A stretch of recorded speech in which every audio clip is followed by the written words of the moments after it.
Buenas noches, es un gusto poder estar juntos, poder compartir la palabra de Dios.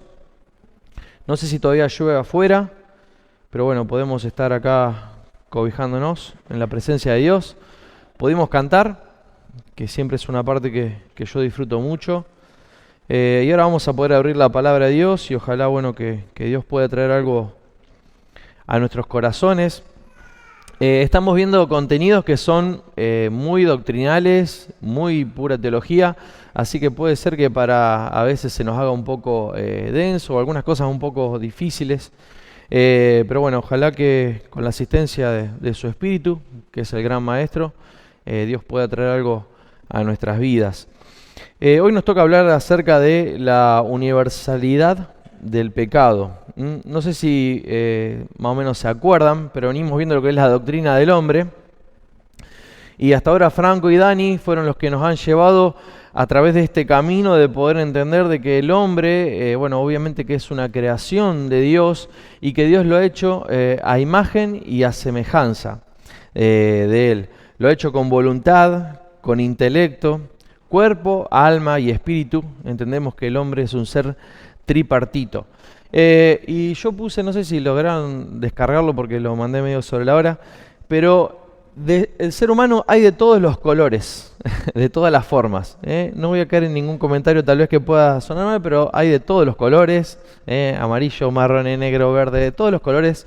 El ser humano también a nivel de religiones hay también de todos los colores, gustos hay también de todos los colores. El ser humano es extremadamente variado, hay de todas las edades, trabajan de distintas cosas, estudian distintas cosas, y también en esta variedad, tanto hombres como mujeres, cada uno tiene una forma distinta de pensar y cómo afrontar esta habitación que Dios nos ha dado en este plano de tiempo y espacio para que el hombre pase sus días. Pero todos y cada uno de ellos tienen algo en común que a veces no sale a la vista o a veces sí, pero tienen un problema que es el pecado. Bien, levanten la mano quien sabe lo que es el pecado. Yo igualmente después lo voy a repasar. Bien, porcentaje aceptable. Algunos seguramente tímidos no levantan la mano.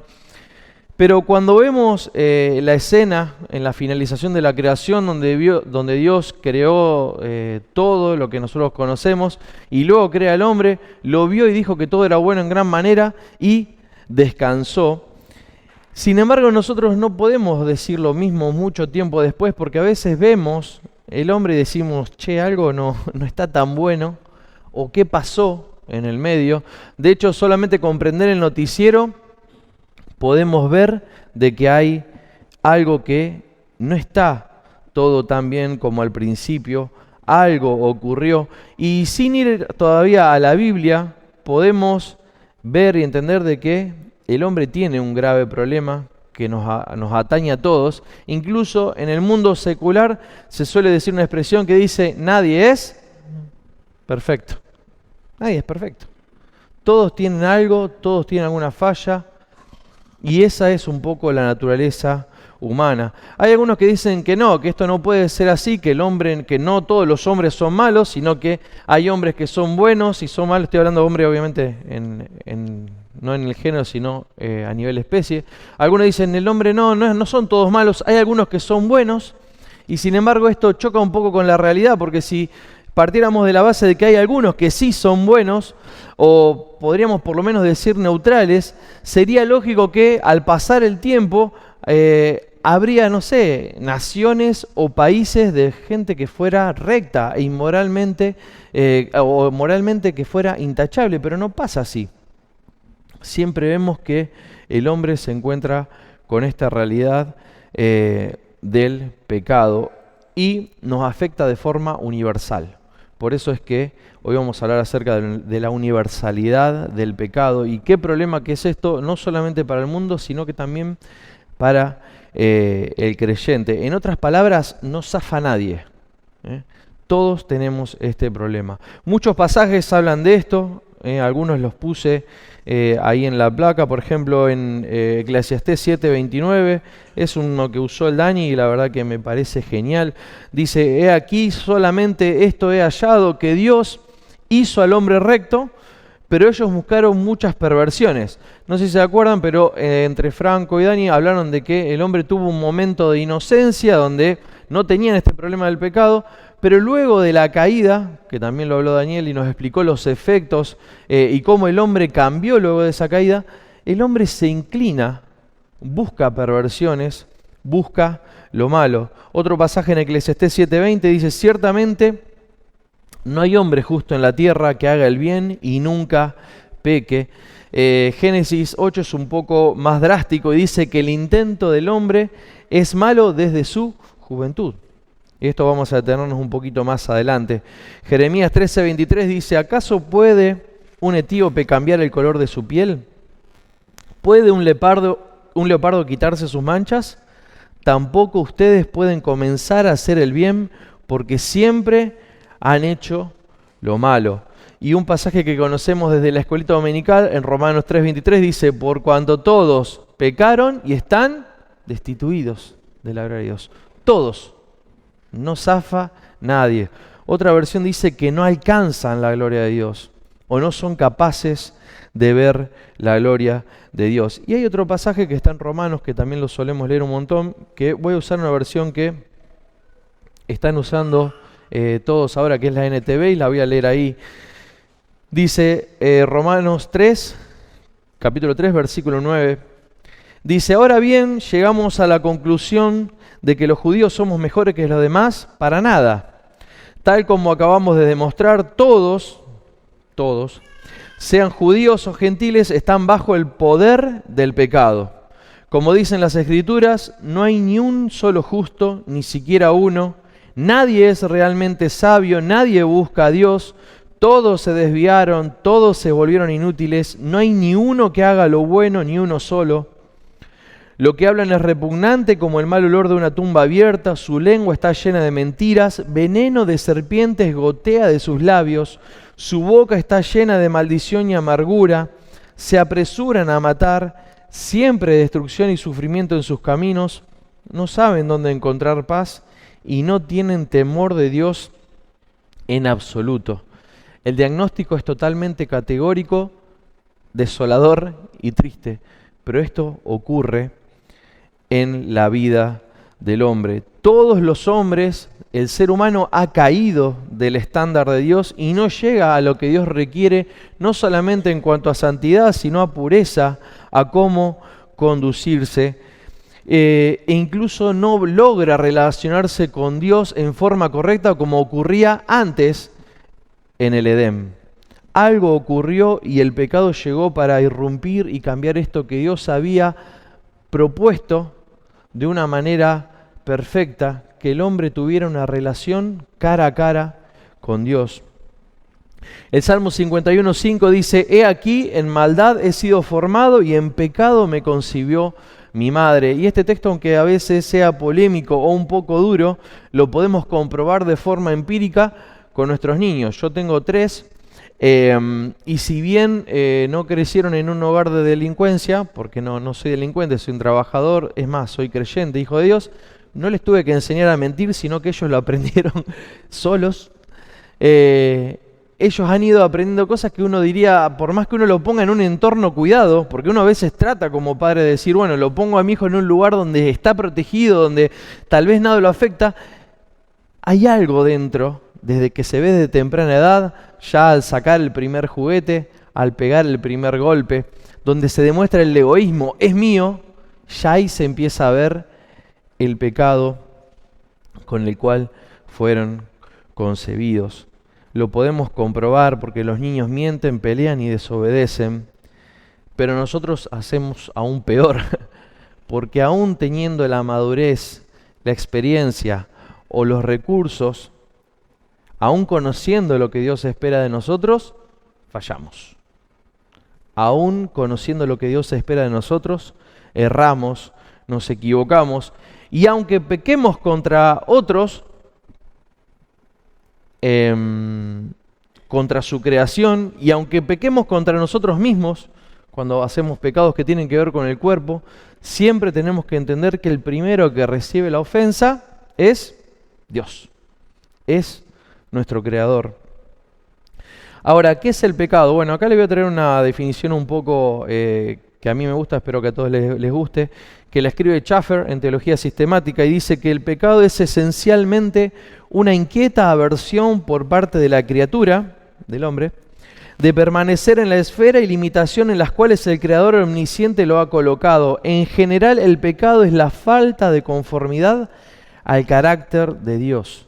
Y acá ya empezamos a ver un montón de conceptos que hemos ido aprendiendo a lo largo de nuestra vida cristiana, que tienen que ver con transgredir lo que Dios pide, con actuar contrariamente a su voluntad. Todo eso tiene que ver con el pecado en el hombre. Para los que les gustan un poco las palabras originales, bueno, en arameo aparece katá como la palabra pecado, que es errar, a los que les gusta el griego está amartia, espero pronunciarlo bien, o amartía, o amartanien, que son palabras que se traducen en el Nuevo Testamento como pecado, y tienen que ver con esto de errar al blanco. A mí me lo enseñaron así en la escuela dominical y se ve que no cambió nada, pero me enseñaban que generalmente era la figura del arco, y cuando el hombre erraba, cuando uno dispara la flecha lejos de lo que Dios espera, eso es considerado pecado. Cuando hay algo que no se acierta, cuando hay algo que se erra, eso es el pecado. Pero en el Nuevo Testamento se describe con un carácter, se describe con algo un poco más serio. No está hablando del pecado solamente como esa acción en donde uno puede errar o no, y que como cristianos muchas veces nos hemos habituado, porque esto que vamos a ver un poquito más adelante, pero a veces pecamos y bueno, no pasa nada, sino al estado del hombre. El pecado no es como una de esas enfermedades que algunos se pueden agarrar y otros no, sino que todos están y estamos afectados por el pecado. El ser humano está envuelto en eso y se encuentra culpable. No es un resfrío o una erupción esporádica, sino que esto nos habla de la condición universal del hombre. ¿Y qué tan serio es el pecado? Podríamos ponernos a pensar. Y para poder entender esto tenemos que ver cómo Dios trata el pecado.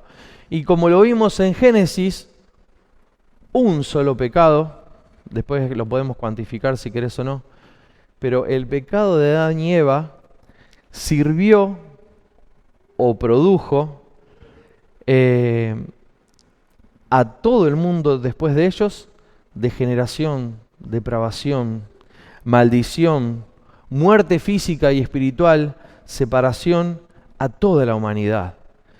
Y también podríamos ir a ver lo que Dios dice del pecado, pero el pecado es tan terrible que los ángeles que pecaron nunca escaparán del lago de fuego. Esto aparece en 2 Pedro capítulo 2. El pecado es tan terrible que trajo separación entre Dios y su creación. El pecado es tan terrible que el Hijo perfecto de Dios sufrió al máximo en la cruz para poder redimir a una humanidad que era caída. Y algo de esto reflexionaba en la cena. El pecado es algo tan terrible que Jesús clamó al Padre en la cruz por lo que le tocaba sufrir, pero que aún así se quedó en la cruz para pagar por el precio de ese pecado, por amor a vos y por amor a mí. Y yo siempre pienso cuando hablo del pecado que si de alguna forma nosotros pudiéramos cuantificar o entender el calibre de cómo Dios ve el pecado, o si pudiéramos verlo en un pedacito de cómo Dios ve el pecado, yo creo que nuestra relación con el pecado cambiaría drásticamente, porque nos daríamos cuenta que es algo terriblemente serio y de lo cual nos tenemos que cuidar. Y yo creo que si el ser humano que no tiene a Cristo viera lo grave del pecado, cómo enferma al hombre, cómo produce que cambien no solamente su carácter, sino sus decisiones, su intelecto, cómo el hombre en pecado tiene una voluntad completamente esclavizada, si el hombre pudiera ver todo eso, iría corriendo al Salvador. Y es por eso que el Espíritu Santo se ocupa de convencer de pecado en el corazón del hombre. Y el hombre puede pasarse pecando toda su vida, pero cuando se encuentra con el Evangelio, de repente ve con claridad que necesita un Salvador. que alguien se tiene que ocupar de ese pecado. Como estamos hablando acerca de la universalidad del pecado, me voy a referir un poquito a la transmisión del pecado.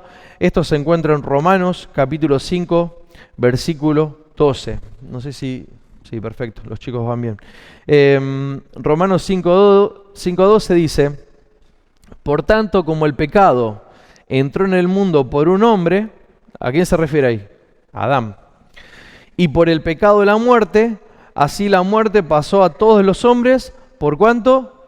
Todos pecaron. Esa sí que es una pesada herencia, eso sí que es algo genético con el cual el hombre carga y nadie puede escapar. A partir de Adán y Eva en adelante, todos los hombres y mujeres nacidos en esta tierra tienen esta naturaleza pecaminosa que hace que el hombre esté en un estado de depravación total, donde sus sentidos, su voluntad, su mente y hasta su racionalidad están inclinadas o infectadas con la inclinación hacia el pecado.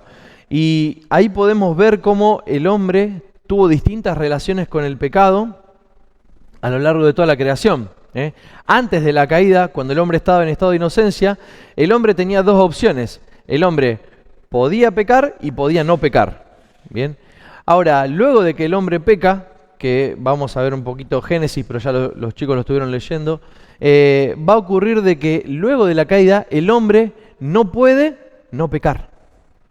El hombre no puede dejar de desobedecer, el hombre no puede dejar de darle la espalda a Dios, el hombre no puede dejar de torcer lo que Dios ha hecho para él. Ahora, los que estamos redimidos en Cristo, por pura gracia, por mérito solamente de Dios, podemos no pecar. Esto no sé si para alguien es una novedad, pero esto es importantísimo que lo podamos entender, nos vamos a tener un poquito más adelante, pero el Hijo de Dios puede no pecar. Y si hablamos de impecabilidad, solamente podemos pensar en Cristo, porque Él nunca pecó, aunque, como dice la palabra de Dios, fue tentado en todo, pero sin pecado. Esto en realidad es viejo, desde San Agustín. De hecho, él usó palabras que están en latín, que no las puse para no confundirnos. Pero es importantísimo para entender cómo es el estado del hombre sin Dios, cómo es tu vida sin Dios si todavía no tenés a Cristo. Porque el hombre cree ser libre, pero no lo es. El hombre piensa que a veces puede decidir sobre su corazón o sobre lo que quiere, pero no hay chance. El hombre siempre va a elegir mal, siempre va a elegir el pecado, siempre va a errar en el blanco. Romanos capítulo 7, versículos 18 y 19, Pablo va a decir: y yo sé que en mí, esto es en mi carne, no mora el bien, porque el querer el bien está en mí, pero no el hacerlo, porque no hago el bien que quiero, sino el mal que no quiero, eso hago. Hay una predisposición en el corazón del hombre, en su carne, en su intelecto, de pecar. Pablo lo va a mencionar como el pecado que mora en mí. Y Jesús también lo va a decir de una forma más categórica, va a decir: de cierto os digo, esto está en Juan capítulo 8, versículo 34, de cierto os digo que todo aquel que hace pecado es esclavo del pecado. Es decir, que ni siquiera si decidiera hacerlo, es algo que él podría dejar de hacerlo. No, empieza ahora a estar debajo del señorío del pecado y no puede parar. Y hay una frase que la he leído muchas veces y es la siguiente: no somos pecadores porque pecamos, sino que pecamos porque somos pecadores. El hombre peca porque es pecador. El hombre reacciona y vive por su naturaleza pecaminosa. Y el poder del pecado está tan profundamente arraigado en el corazón de las almas mortales que es imposible que el hombre no peque. Somos tan pecaminosos por naturaleza que no podemos esperar encontrar nunca una persona que haya vivido toda su vida sin al menos pecar una vez. Esto es imposible. Pero qué bueno es que está Cristo en la escena. Qué bueno que es que está la gracia. Qué bueno que es que algún día el Evangelio llegó a nuestras vidas porque pudo revertir esa situación que era terrible. Y entonces lo que se transmitía de Adán en adelante a los hombres, donde el pecado se transmitía a todas las generaciones subsiguientes, en Cristo puede ser revertido porque la santidad de Cristo es imputada, es puesta legalmente sobre la vida del hombre. En Gálatas 3:22, no sé si vamos bien, en Gálatas 3:22 dice: mas la Escritura lo encerró todo bajo pecado para que la promesa que es por la fe en Jesucristo fuese dada a los creyentes. Estar bajo pecado es estar contado desde el punto de vista divino sin ningún mérito que pueda contribuir a la salvación. El pecado hace que con claridad nos podamos dar cuenta de que el hombre no tiene ningún mérito, porque el hombre no se puede defender cuando Dios es el que dictamina y dice que toda la humanidad está bajo pecado. Y al encontrar eso de que el hombre no tiene ningún mérito, ningún pergamino, nada que pueda decirle a Dios para ser salvo, es por eso que ahí toma valor la cruz de Cristo, donde el único que no pecó se entregó en una cruz, en un sacrificio perfecto para salvar a los pecadores, para buscar a aquellos que iba a salvar y para pagar el precio de esa carga tan terrible que el pecado imponía. Por cuanto todos pecaron y están destituidos de la presencia de Dios, de esta relación, de esta comunión que el pecado vino a interrumpir, porque el pecado vino a separar. Ahora, así como la imputación del pecado de Adán y Eva es sobre toda la humanidad, la bendición y la salvación que es en Jesús también es imputada a todos aquellos que hemos puesto nuestra fe en Él. 1 Corintios 15:22 dice: porque así como en Adán todos mueren, así también en Cristo todos serán vivificados. Y vamos a leerlo un poquito más, que lo desarrolla en Romanos capítulo 5. Dice: pues si por la transgresión de uno solo reinó la muerte, mucho más reinarán en vida por uno solo, Jesucristo, los que reciben la abundancia de la gracia y del don de la justicia. Versículo 18: así que como por la transgresión de uno solo, se está refiriendo a Adán, vino la condenación a todos los hombres, de la misma manera por la justicia de uno, refiriéndose a Cristo, vino a todos los hombres la justificación de vida, porque así como por la desobediencia de un hombre los muchos fueron constituidos pecadores, así también por la obediencia de uno los muchos serán constituidos juntos. Adán actuó como un representante para toda la humanidad. Él pecó y toda la humanidad es hallada culpable. Toda su descendencia fue afectada, pero Cristo es el representante de todos los que ponen su fe en Él, de todos los que se acercan, y es por eso que en Él somos vivificados, somos transformados, somos hechos justos, y esta es la base de lo que Pablo recién explicaba en Romanos capítulo 5. Ahora, no solamente en Cristo recibimos el perdón, el pecado, la gracia, la misericordia, su bondad, todos esos atributos que a nosotros nos encanta, su fidelidad. Ese es uno de los atributos que a mí más me gusta, tal vez porque es con el que más me cuesta estar delante de la presencia de Dios. A veces nos cuesta ser fieles, a veces nos cuesta poder llevar una vida agradable delante de los ojos de Dios, pero también Dios ha puesto una solución para eso, porque no solamente todo eso está cubierto, sino que también al estar en Cristo Jesús, todo lo que es Él está puesto a nuestro favor. Ahí puse algunos pasajes, como por ejemplo 1 Corintios 1:30, donde dice que más por Él estáis vosotros en Cristo Jesús. 2 Corintios 5 dice que de modo que si alguno está en Cristo, nueva criatura es, las cosas viejas pasaron y aquí todas son hechas nuevas. En Romanos 3 dice que somos justificados gratuitamente por su gracia mediante la redención que es en Cristo Jesús. Romanos 8:1 dice: ahora pues ninguna condenación hay para los que están en Cristo Jesús. El hecho de que nosotros podamos tener nuestras vidas afianzadas en Cristo, en su salvación y en su gracia a través de la fe, es lo que permite que nosotros podamos disfrutar de un montón de cosas de las cuales a veces hasta ni conocemos. Ahora, esta era la parte como más un poquito teológica, como la parte un poquito que tal vez a veces ya todos conocemos, porque acá hay muchos maestros de la escuela dominical y se enseña así. De hecho, el pasaje de Corintios 5:12 es uno de los Romanos 5:12 es uno de los que sabemos de memoria. Desde siempre lo sabemos. Pero ¿qué pasa ahora con la vida del creyente? Que es un poquito lo que me quería detener ahora. Vos sabés que una de las acepciones que tienen que ver con esta palabra que les mencioné antes, que está en griego, que es amartía o amartia. A ver, Ketty, ¿cómo es? Amartía. Hamartía. Tiene que ver con el endurecimiento.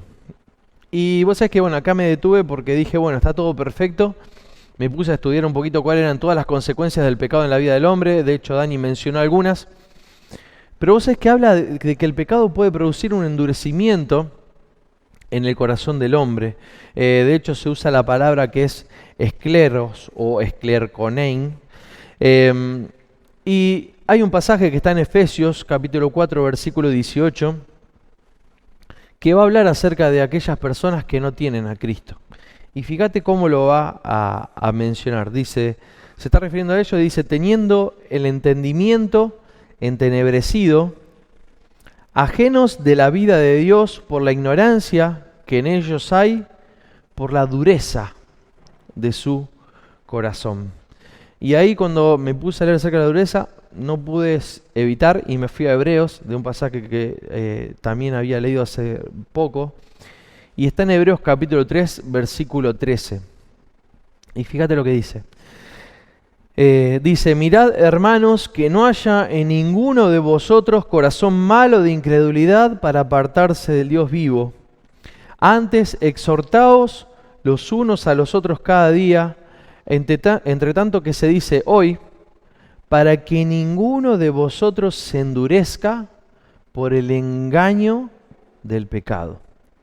Para que ninguno de vosotros se endurezca por el engaño del pecado. La versión NTV dice, para que ninguno sea engañado por el pecado y se endurezca contra Dios. Un instrumento del cual se vale el enemigo, y algo de eso hoy veíamos en la clase de mayores, les vuelvo a pasar el chivo porque está muy buena, pero es que el enemigo se encarga de presentarnos el pecado de una forma atractiva, de una forma engañosa y de una forma con la cual incluso para aquellos que ya tenemos a Cristo, se nos presenta como algo que nos tienta, algo que podemos hacer, y tiramos por tierra muchas veces lo que conocemos de la palabra, lo que se nos ha enseñado, lo que el mismo Espíritu muchas veces marca en nuestros corazones, para ir detrás de eso. Y es por eso que la advertencia a este grupo de personas que son los destinatarios de la carta de Hebreos es terrible, porque dice, para que ninguno de ustedes se endurezca por el engaño del pecado. La palabra acá, engaño, puntualmente habla de ser apartado del camino correcto o de ser desviados. Está hablando como de esta figura de que hay un camino por el cual el creyente debe ir, que tal vez lo podríamos comparar con la voluntad de Dios o lo que Dios tiene preparado para el hombre, pero el pecado lo que hace es desvía al hombre, al Hijo de Dios, de ese lugar. El pecado es una trampa. Hermano, el pecado es un fraude, el pecado es un engaño, el pecado es algo que no solamente está en afrenta total con el Dios creador, sino que también quiere destruir tu vida y la mía. El pecado no trae nada bueno a nuestras vidas, es algo fraudulento diseñado con el simple propósito de engañar desde Adán y Eva y la manzana, que no creo que haya sido una manzana, pero desde ese momento en adelante el engaño estuvo determinado para que el hombre caiga y para que tome una decisión equivocada. Y en Génesis 3, cuando aparece la serpiente, que después para los que les gusta busquen la palabra original, no creo que haya sido primero una serpiente, pero se encarga de engañar primero a quién. Ahí va. Y usa lo vamos a leer. Vamos a Génesis capítulo 3. Abran su Biblia porque no lo puse ahí en el PowerPoint. Génesis capítulo 3. Lo vamos a leer para recordar la escena. porque creo que tiene que ver más con nosotros de lo que vos pensás. Fíjate, Génesis capítulo 3, vamos a leer 5 versículos nomás. Versículo 1. Dice, pero la serpiente era astuta más que todos los animales del campo que Jehová Dios había hecho, la cual le dijo a la mujer, ¿con que Dios os ha dicho, no comáis de todo árbol del huerto? Y la mujer respondió a la serpiente, del fruto de los árboles del huerto podemos comer, pero del fruto del árbol que está en el medio del huerto, dijo Dios, no comeréis de él ni le tocaréis para que no muráis. Entonces la serpiente le dijo a la mujer, no moriréis, sino que sabe Dios desde el día que comáis de él serán abiertos vuestros ojos y seréis como Dios sabiendo el bien y el mal. Fíjate que acá lo que va a hacer la serpiente es cambiarle las condiciones de todo lo que Dios había establecido. Y eso es lo que hace el pecado. Primero le va a hacer dudar sobre la intención de lo que Dios le había dicho y va a exagerar la prohibición. Con que Dios le dijo que no coman de un árbol.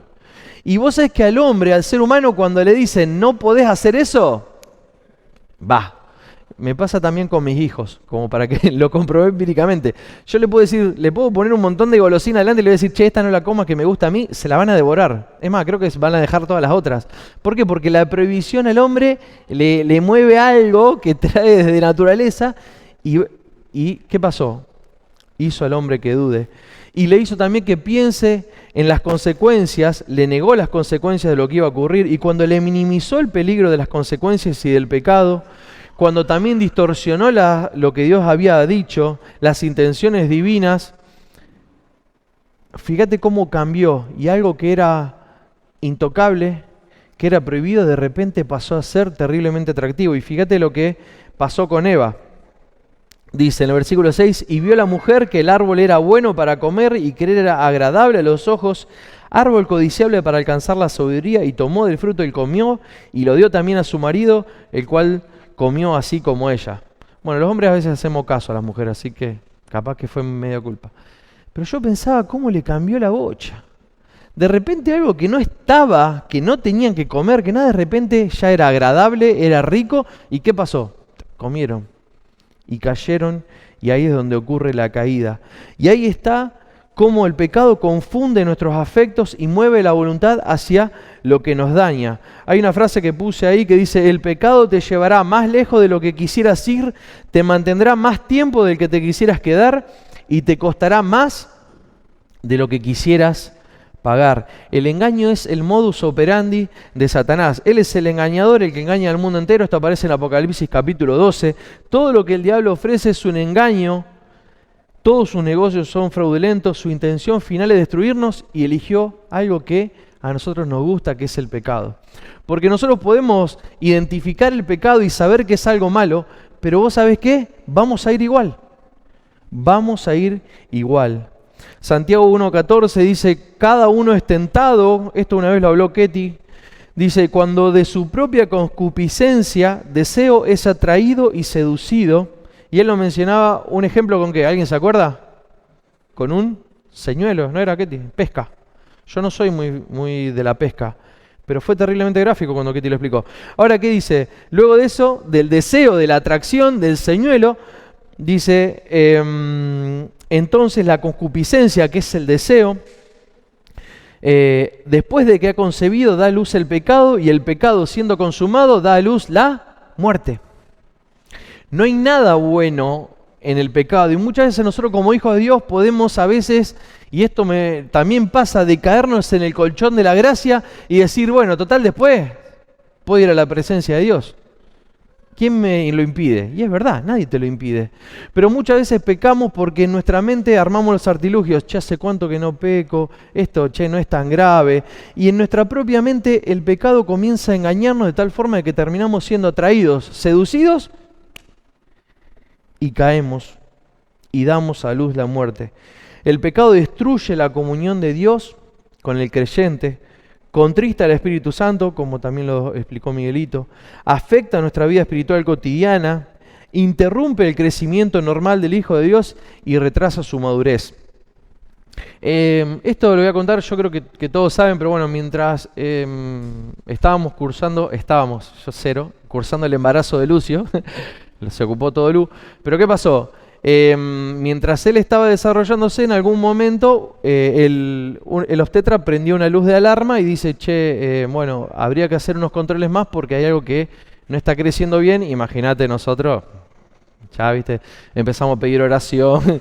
¿Y qué pasa? Bueno, dice que había algo en Lucio que no crecía bien. Eso lo determinó por el tamaño del fémur. Bueno. Y después nos empezó a decir que no, que podía haber un síndrome, que podía haber un montón de cuestiones. Y al día siguiente nos consiguió un turno para una ecografía con alguien de confianza. Imagínate, eso que lejos de ponernos tranquilos, era algo terrible. Ahora, ¿qué pasa? Nosotros como padres nos preocupamos un montón por eso. De hecho, velamos para que la vida de nuestros hijos y el desarrollo sea perfecto, para que ellos crezcan y estén capacitados. De hecho, a veces cuando son grandes también nos preocupan cuando a veces no se desarrollan en algo o hay algo que les cuesta. Nos preocupa un montón, pero sin embargo no ocurre lo mismo con nuestras vidas espirituales. A veces nosotros nos preocupamos un montón por si nuestros hijos no crecen o si no se desarrollan, o nos preocupamos muchas veces en capacitarnos nosotros mismos para la vida, para poder tener un buen trabajo para todo, y sin embargo no nos damos cuenta de que a veces como creyentes no crecemos nada. O aún más, pensamos que podemos vivir con el pecado pensando que no va a traer consecuencias a nuestra vida, pero en realidad frena nuestro crecimiento cuando seguimos pecando aún después de haber conocido la gracia. Y me pasó, y también lo estuve hablando con alguien, de que me sorprendía a veces cuando hablábamos acerca de nuestras vidas devocionales, que es algo recontra básico. Y vos sabés que me parece que a veces como creyentes fallamos en nuestra alimentación diaria, fallamos en cómo vemos el pecado. Yo te lo voy a preguntar, pero no es para responder. Después si querés lo hablamos y te cuento cómo es mi vida también. Pero ¿comemos de la palabra todos los días? ¿Hablamos con Dios todos los días? ¿Vamos y rendimos cuentas delante de Dios todos los días? ¿Nos confesamos? La confesión es base para poder tener una vida sin pecado. ¿Ayunamos? ¿Oramos? ¿Sometemos nuestro cuerpo, sometemos nuestra carne para que Dios sea el que tome el control y no el pecado?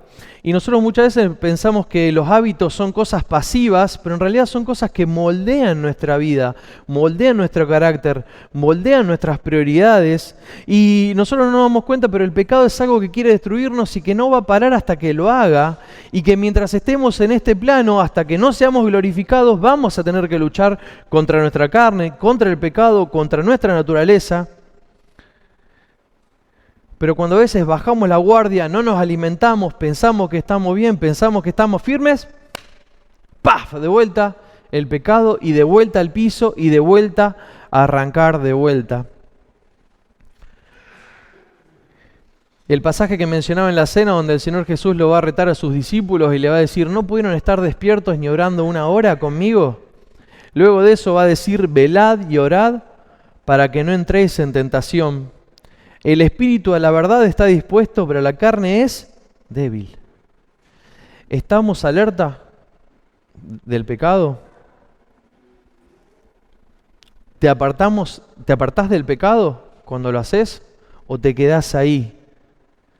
¿Estás creciendo? ¿Estás madurando? Si pudieras ver tu vida como una línea recta hasta tu nacimiento, ¿hay un crecimiento en ese tiempo para acá o te notás que estás estancado en tu vida como creyente? A veces pasa que estamos muchos años sentados en los bancos y no crecemos. ¿Por qué no crecemos? Porque no tenemos una relación correcta con el pecado, que es confesarnos y apartarnos, pedir gracia delante de la presencia de Dios y seguir adelante.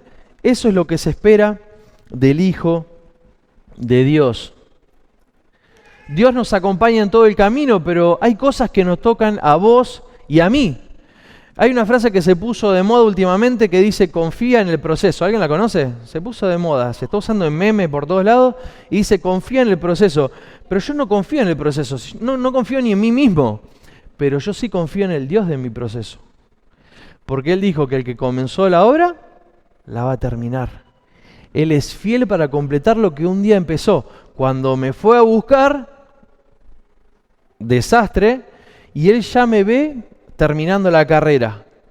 Yo no confío en mí, no confío en mi proceso, no confío en mi voluntad, porque peco, pero yo sí confío en el Dios de mi proceso. Yo confío en esa transformación que está haciendo en mi vida y en la vida de cada uno de ustedes. La relación entre el creyente y el pecado tiene que cambiar rotundamente, porque el hombre que cree en Dios puede no pecar. Es imposible que creamos, luego de todo lo que conocemos de la palabra, pensar que el pecado tiene un poder sobre la vida del creyente. No, ahora Dios es nuestro Señor, Jesús es nuestro Señor, Él es nuestro dueño y nosotros podemos no pecar. El creyente puede no pecar. El creyente puede no pecar. Y parece algo que a veces es algo muy obvio, pero a veces cuando tenemos el pecado delante, podemos decir no. Y ¿sabés qué? Muchas veces es más honroso salir rajando como hizo José, que se fue así. Es mucho más honroso eso que ir al pecado. Hay algunos pasajes que obviamente te voy a mencionar de esto pero el pecado ya no es nuestro Señor, solamente Cristo lo es. Esto está en Romanos 6:14, dice, porque el pecado no se enseñoreará de vosotros, porque no estáis bajo la ley, sino bajo la gracia. También puede pasar de que el creyente pueda caer en el pecado, pero no practicarlo. Esto aparece en 1 Juan capítulo 3, versículo 8, dice, el que practica el pecado es del diablo, porque el diablo peca desde el principio. Para esto apareció el Hijo de Dios, para deshacer las obras del diablo. Otro pasaje que habla de que nuestro viejo hombre fue crucificado para que no sirvamos más al pecado. Está en Romanos 6, dice, sabiendo esto que vuestro viejo hombre fue crucificado juntamente con él para que el cuerpo del pecado sea destruido, a fin de que no sirvamos más al pecado. Está nuevamente esa figura de servidumbre, de esclavitud. Pero dice, porque el que ha muerto ha sido justificado del pecado. Jesús les respondió y les dijo en Juan 8, de cierto os digo que todo aquel que hace pecado es esclavo del pecado. Pero mirá lo que dice después, dice, y el esclavo no queda en la casa para siempre, pero el Hijo sí queda para siempre. Así que si el Hijo os liberare, seréis verdaderamente libres. Dios ha provisto una solución para la vida del hombre, para el corazón del hombre, para el pecado, y es Jesucristo que se hizo hombre, vino a esta tierra, fue puesto en una cruz para pagar el precio del pecado de todos los hombres. Él se hizo pecado para que nosotros fuéramos hechos justicia de Dios en Él. Él no conoció lo que era el pecado y sin embargo se puso sobre sus hombros tu pecado y el mío, tus ofensas y las mías, que son un montón, por amor. Isaías 53 dice, mas Él herido fue por nuestras rebeliones, molido por nuestros pecados. El castigo de nuestra paz fue sobre Él y por su llaga fuimos nosotros curados. Nadie puede escapar del pecado.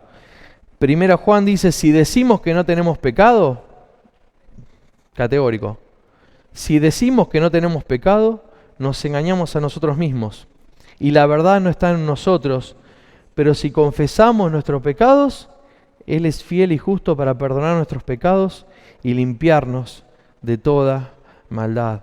Debido a que podemos llegar hasta la presencia de Dios y pedir perdón por nuestros pecados, no hay excusa para que el creyente esté estancado en el pecado, no hay excusa para que lo practiquemos, no hay excusa para que no nos demos cuenta de que el pecado trae terribles consecuencias en nuestras vidas espirituales, nos hacen perder el tiempo. ¿Por qué? Porque seguimos siendo salvos, nuestra salvación no está en juego. Después esto va a seguir Facu seguramente el próximo domingo, pero en nuestra vida diaria el pecado nos puede terminar por hacer perder el tiempo, por destruirnos y por traernos consecuencias, las cuales te puedo asegurar que ni vos ni yo queremos. Mas Dios muestra su amor para con nosotros en que siendo aún pecadores, Cristo murió por nosotros. Pero llegar a esa libertad depende de una decisión. Y yo te tengo que preguntar, obvio, porque puede pasar que igual vengas a la iglesia, pero ¿tenés a Cristo en tu corazón? Si vos pudieras ver en lo interno de tu corazón, ¿estás con la seguridad de que todos tus pecados están pagados en la sangre del Cordero?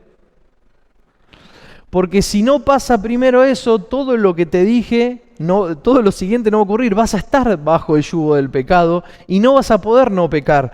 Por eso es necesario conocer a Cristo. Es necesario poder ver la cruz y entender que necesitábamos un Salvador, necesitamos que alguien pague el precio de nuestros pecados, porque Cristo lo hizo para que podamos recibir el perdón, la vida eterna y para que vivas libre, pero libre de verdad. No libre pecando, sino que puedas vivir una vida libre. ¿Y cómo hago? Podés preguntar, porque muchas veces, ¿por qué hago esta aclaración? Porque muchas veces el cristiano puede vivir con hábitos en la intimidad que te destruyen aún conociendo a Cristo.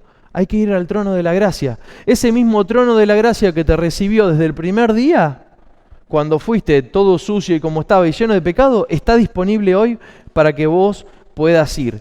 Iba a hacer una ilustración de esto con Lucio, pero Lucio justo está en un momento donde todo es más importante que yo. Pero yo cuando llego a casa, Lucio esté donde esté, viene caminando, pum, se tira y levanta los brazos. Nada más. ¿Qué espera que haga Lucio con él? Que lo levante. Y a veces nosotros pensamos que es tan difícil ir delante de la presencia de Dios, pero tenemos que ir como estamos, como somos, y dejarnos que Él nos levante, nos restaure, nos perdone y encontrar gracia aun cuando estamos generalmente sucios.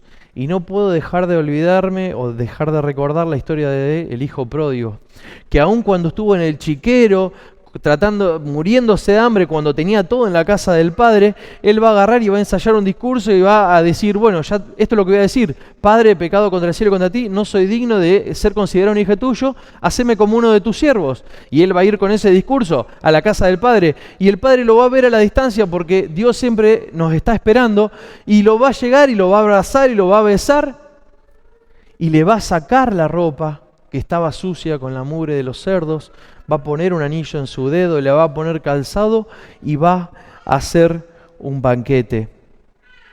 A veces solamente tenemos que ir nuevamente al trono de la gracia. Así que mi invitación es que te alejes del pecado lo más posible y que vayas a los pies de la cruz.